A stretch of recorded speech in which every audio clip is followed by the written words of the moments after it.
Hello, నేను మీ CS రావు. America అధ్యక్షుడు Trump తీసుకున్నటువంటి రెసిప్రోకల్ నిర్ణయం కారణంగా ఆ డ్యూటీస్ ఇంపాక్ట్ భారతదేశం మీద పడింది. ఒకే ఒక్క రోజు 11 లక్షల కోట్ల రూపాయలు ఆవిరైపోయింది. 11 లక్షల కోట్ల రూపాయల సంపద నష్టపోయారు కార్పొరేట్లు. అంటే స్టాక్ మార్కెట్లో ఇన్వెస్టర్స్ ఈ మొత్తం నష్టాన్ని చవిచేశారు.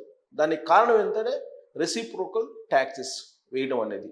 దీని మీద యాక్చువల్గా ద్వైపాక్షికమైనటువంటి వాణిజ్య సంబంధాలు అమెరికాకి భారతదేశానికి ఉన్నాయి. అమెరికా నుంచి భారతదేశానికి ఒక ప్రత్యేకమైనటువంటి టీం వచ్చింది. దానికంటే ముందు భారత ప్రధానమంత్రి నరేంద్ర మోడీ గారు అమెరికా వెళ్ళారు. వెళ్ళినప్పుడే ట్రంప్ ఒక మాట అన్నారు, భారతదేశంలో చాలా సంపద ఉంది, భారతదేశం ఏం పేద దేశం కాదు, ట్యాక్స్ ఖచ్చితంగా విధిస్తాను అని చెప్పారు. అప్పుడే అలర్ట్ అయినట్టయితే కనుక ఇంత నష్టం జరిగి ఉండేది కాదు అనేది ఆర్థిక నిపుణులు చెప్తున్నటువంటి మాట. అయితే భారత ప్రధానమంత్రి నరేంద్ర మోడీ గారు ముందస్తు జాగ్రత్తలు తీసుకోనందువల్ల, ద్వైపాక్షిక సంబంధాలను బలోపేతం చేసుకోనందువల్ల, ద్వైపాక్షిక వాణిజ్య సంబంధాల్లో ఇచ్చిపుచ్చుకునేటువంటి దూరంలో లైజనింగ్ చేయటంలో ఆలస్యమైనందువల్ల ఈ నష్టం భారీగా సంభవించింది అనేది ఆర్థిక నిపుణులు చెప్తూ ఉన్నారు. అదే అత్యధికమైనటువంటి డ్యూటీస్ విధించినటువంటి చైనా ఇప్పుడు ప్రత్యామ్నాయాలు తీసుకుంది కాబట్టి ఆ దేశానికి పెద్దగా నష్టం లేదు. బట్ భారతదేశానికి ఒక్కసారిగా నష్టం వచ్చింది, ఇది నమ్మి మోసపోవటం అని చెప్తూ ఉన్నారు. ఎందుకంటే అమెరికా అధ్యక్షుడిగా ట్రంప్ బాధ్యతలు స్వీకరించిన తర్వాత ఆయన భారతదేశానికి ఎంతో మేలు చేస్తారు, భారతదేశాన్ని ప్రత్యేకంగా చూస్తారు, భారతదేశంలో ఉన్నటువంటి పారిశ్రామికవేత్తలకు నష్టం జరగకుండా ఇంపోర్ట్ డ్యూటీస్ ఉంటాయి అని భావించారు. కానీ అందరినీ ఒకే ఘాటిని కట్టేశారు అమెరికా అధ్యక్షుడు ట్రంప్. ఈ రెసిప్రోకల్ ట్యాక్సెస్ విషయంలో ఎక్కడ కూడా కాంప్రమైజ్ కాలేదు. పైగా ఫస్ట్ 26% అని చెప్పి ఆ తర్వాత 27% చేసేసారు భారతదేశానికి. కనీసం 10% అన్ని వస్తువుల మీద ఇంపోర్ట్ డ్యూటీ విధించారు. అలాగే కొన్ని వస్తువుల మీద 27% ఇలా ఇంపోర్ట్ డ్యూటీస్ని విధించారు. మరి ఇలాంటి పరిస్థితుల్లో భారతదేశానికి సంబంధించినటువంటి సంపద ఒకే రోజు 11 లక్షల కోట్ల రూపాయలు నష్టపోయిందంటే మరి రాబోయేటువంటి రోజులు కోలుకునేటువంటి అవకాశం ఉందా లేదా అనేటువంటి చర్చలు ఇప్పుడు తీవ్రంగా జరుగుతున్నాయి. ఒకవైపు ఏమో అమెరికా అధ్యక్షుడు ట్రంప్ వీటిని మళ్ళీ పునఃపరిశీలిస్తాము, మళ్ళీ పునరాలోచన చేస్తాము అవసరమైతే అని చెప్తూనే ట్యాక్సెస్ని మరింతగా విధించేటువంటి ప్రయత్నం చేస్తూ ఉన్నారు. America first, make America great again, ఇదే ఆయన నినాదం. మరి ఆయన నినాదానికి అనుగుణంగానే మొత్తం చేస్తూ ఉన్నారు. మరి భారత ప్రధానమంత్రి నరేంద్ర మోడీ గారు మరి ఆయన ఏం చేస్తున్నారు, ఎలాంటి ప్రయత్నాలు చేస్తున్నారు? రోజు రోజుకి స్టాక్ మార్కెట్ పడిపోతుంది. తొలి రోజే రెసిప్రోకల్ ట్యాక్సెస్ అనౌన్స్ చేసిన తర్వాత భారీగా నష్టం వాటిల్లింది. దాని ప్రకారం మనం చూస్తే కనుక స్టాక్ మార్కెట్కు సంబంధించి ఒక వాణిజ్య యుద్ధం ప్రారంభంలోనే భారత్ ఒక రకంగా చెప్పాలంటే సంక్షోభంలోకి వెళ్ళిపోయిందని చెప్పొచ్చు. వాణిజ్య యుద్ధం బిగినింగ్ ఇది. ఈ బిగినింగ్లోనే భారత్ కుప్పకూలింది.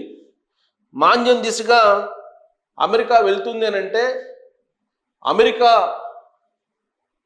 ప్రభావం భారతదేశం మీద ఎక్కువ ఉంటుంది. ఐటీ రంగం కుప్పకూలుతుంది, ఫార్మా రంగం కుప్పకూలుతుంది, ఆక్వా రంగం కుప్పకూలుతుంది. ఇలాంటి పరిస్థితుల్లో ఇన్వెస్ట్మెంట్ ఎక్కడ పెట్టాలో కూడా ఇన్వెస్టర్స్కి గందరగోళంగా ఉంది. మరి దీన్ని చూస్తే కనుక ఇప్పుడు లేటెస్ట్ సెన్సెక్స్ చూస్తే కనుక ఎంత పడిపోయింది? 930 పాయింట్లు పడిపోయింది. 930 పాయింట్లు పతనం అయింది తొలి రోజే. అంటే వాణిజ్య యుద్ధం స్టార్ట్ అయినటువంటి తొలి రోజే 930 పాయింట్లు పడిపోయింది. సూచి 76,000కు పడిపోయింది. సూచి కోల్పోయింది సూచి. ఇక నిఫ్టీ 23,000 దిగువకు నిఫ్టీ ఉంది. బహుశా స్టాక్ మార్కెట్లో ఇంతటి దారుణమైన పరిస్థితి మరొక సందర్భంలో ఎప్పుడు లేదు. దాదాపుగా 11 లక్షల కోట్ల రూపాయలు, లక్షల కోట్లు ఆవిరైపోయింది ఒక్క రోజులని. సో దీనికి కారణం ఏంటంటే వాణిజ్య యుద్ధం స్టార్ట్ అయిన తర్వాత ప్రపంచవ్యాప్తంగా ఇప్పుడు వాణిజ్య యుద్ధం జరుగుతుంది. ఈ వాణిజ్య యుద్ధంలో ప్రత్యేకించి ఏ రంగం బాగా దెబ్బతిన్నాయి అని అంటే కంపెనీల వారీగా తీసుకుంటే రిలయన్స్ ఇండస్ట్రీస్, L&T, ఇన్ఫోసిస్ ఇవి మనకు భారతదేశంలో బాగా దిగ్గజ కంపెనీలుగా చెప్పుకోవాలి. ఇవి భారీగా నష్టపోయాయి. ఐటీ రంగం, మెటల్, ఫార్మా రంగం పెద్ద ఎత్తున ఈ అమ్మకాలకు పాల్పడ్డారు ఇన్వెస్టర్స్. దాంతో భారీగా నష్టం వచ్చింది.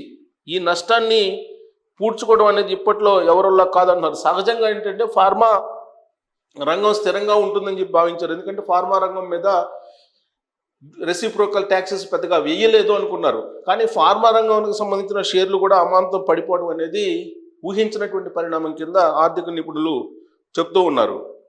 సో ఇది గనక చూస్తే రాబోయేటువంటి రోజులు అసలు కోలుకునే పరిస్థితి ఉందంటే ఇప్పట్లో కోలుకునేటువంటి అవకాశం లేదు అని అంటున్నారు. ఇదే కొనసాగితే భారతదేశంలో మరి ఏం కాబోతుంది, అమెరికా ప్రభావం ఏ విధంగా ఉంటుంది అనే దాని మీద ఇప్పుడు చర్చ జరుగుతుంది. ఏ ప్రొడక్ట్స్ పెరిగేటువంటి అవకాశం ఉంది అనేది కూడా ఇప్పుడు వస్తుంది. సుంకాలు సంప్రదింపులు సిద్ధంగా ఉన్నాయని చెప్తూనే ఈ పెరిగేటువంటి వస్తువులు అమెరికాలో ఏమేమి పెరుగుతాయని చెప్పి అంచనా వేస్తున్నారు అని అంటే యాక్చువల్గా భారతదేశం మీద అమెరికా ప్రొడక్ట్స్ కూడా ఆధారపడి ఉన్నాయి. ఐఫోన్లు, ఐప్యాడ్లు 30 నుంచి 43% పెరుగుతాయి అమెరికాలో. అంటే ఇది అమెరికాకు కూడా దెబ్బే, ఒక భారతదేశానికి కాదు, అమెరికాకు కూడా దెబ్బే. ట్రంప్ తీసుకున్నటువంటి అనాలోచిత నిర్ణయాల కారణంగా ప్రపంచం మొత్తం కూడా ఆర్థిక మాంద్యానికి దగ్గరగా వెళ్ళిపోతుంది అనేది ఆర్థికవేత్తలు చెప్తున్నారు. సో అమెరికాపై 34% చైనా సుంకం వేసింది. చైనా సుంకం 34% వేసింది అదనంగా. అంటే చైనా వాణిజ్య యుద్ధానికి రెడీ అయిపోయింది భారతదేశం కంటే ముందుగా.